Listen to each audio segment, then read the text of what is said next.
Ano, nagulat ka? Kala mo siguro di ako mapunta dito ngayon, ano? Kala mo walang celebration na nagaganap. Kasi nung 24 pa po yun. Ha? Nung 24 pa po, tapos may nagdating mo na po doon. Ako sa likod, pambera kayo niya. Sige, sige. Iba yun. Sige. Siyempre wala yung presensya ko eh. Sige, yan ang kupa. Dapat na nandito ako ng celebration.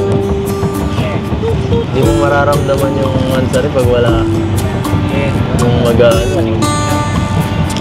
Mag-celebrate. Ikaw lang, baka malungkot ka. Baka magtampo ka kasi. Sabihin mo, ay, hindi naman natin nagpapahalaga. Ano ba yan? Mansari-mansari pa. Ano po?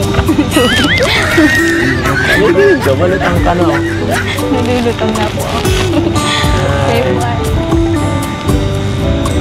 Sabi ko, hindi pwedeng wala ako dito. Nagmansari siyempre. Dapat, maramdaman mo siyempre na ano. Kahit yung presence ko lang pagka ano yun. Para ano ba? Para mas feel natin na lang.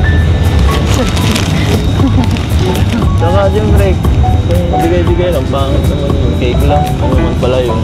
Para mas hindi yung pagkagalan lang yun. Baka magkampo ka pa yun. Baka sabihin mo. Magpakilig. Baka sabihin mo. Hindi ako ano. Baka sabihin mo. Wala-wala lang yung mansari niya. Ganun lang para yun.